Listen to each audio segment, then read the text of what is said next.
I am Dr. Jesse John, Assistant Professor, Department of Anatomy, Jyoti Vidyapeeth Women's University, Jaipur.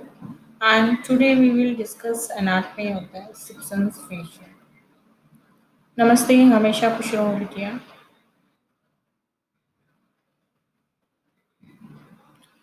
So you can see the in this picture the Simpson fascia, the purple color membranous like structure here you can see in this picture. This is the Simpson's fascia or the suprapleural membrane. So how it is showing, how it is located in our body, you can see and you can understand easily. Simpson's fascia we will call the suprapleural membrane also. This is a strong facial connective tissue layer above the superior thoracic aperture on each side, placed on the apices of the lungs. It slopes down towards the horizontal as the inlet on the identical oblique angle. It is incomplete diaphragm derived from the endothoracic fascia that extends over superior aperture of the thorax.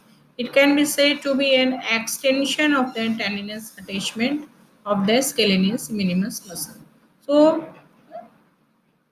importantly, that is the structure, a membranous-like structure that is covering the apices of the lungs, and it goes towards to the uh,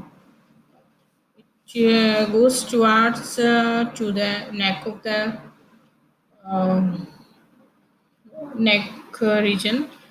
So that's why it is said suprapleural membrane or the substance fascia, and it is a strong facial connective tissue, and it will go through the superior aperture of the thorax, and we can say some of the anatomists say that it is the extension of the tendinous attachment of the scalenus minimus muscles.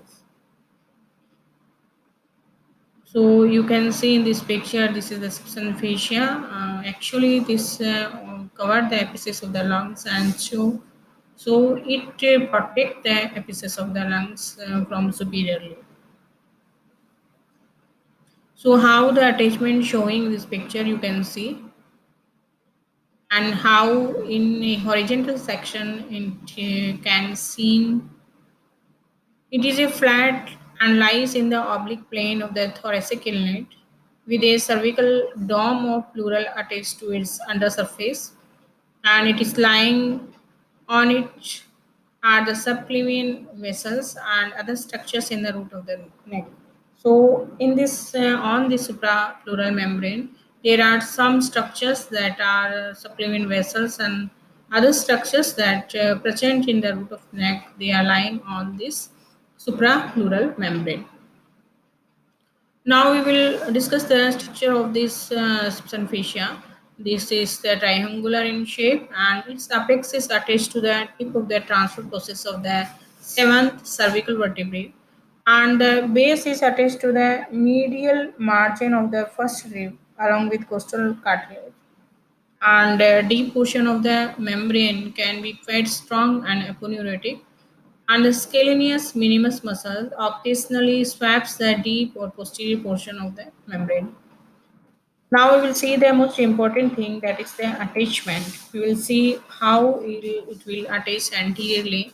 It will attach to the first costal cartilage and deep surface of the first rib, and laterally it will attach to the first rib, and medially it will attach to the it will merges with mediastinal pleura projecting inferiorly, and medially it will attach to the fascia that covers the structures going from the thorax inside the neck.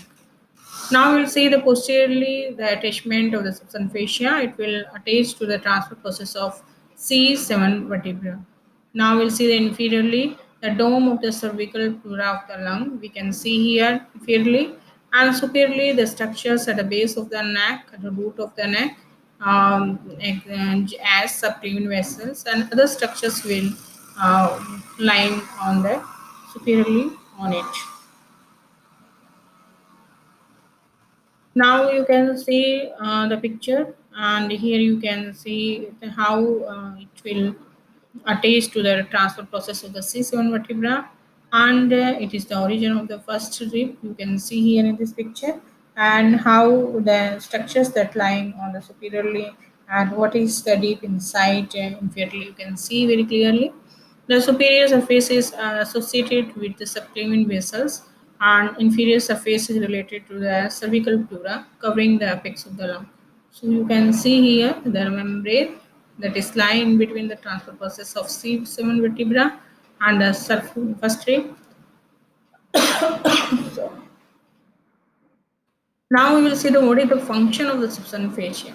First, it protects the underlying cervical pleura beneath which is located the apex of the lung, and it resists the intrathoracic pressure at the time of the respiration, and consequently the root of the neck is not puffed up and down during the respiration. It gives rigidity to the thoracic inlet. So these are most important functions that plays the cervical suprapleural membrane. First, it will protect the apex of the lung, then it will resist the intrathoracic pressure, and some kind of the rigidity it will give to the thoracic inlet. Now there is a assessment question. You have to assess yourself by giving the answer of these questions. These are, first is what is the structure of the substance fascia. Here you can answer by the in this way, as you have to say you have to write down all the attachment of it, and what are the attachment of the substance fascia. Here also you have to give the attachment of the substance fascia, but when we see the structure of the substance fascia, here you have to give the all the um, structure mainly the attachment, and you have to write down the function of the substance fascia also here. Thank you.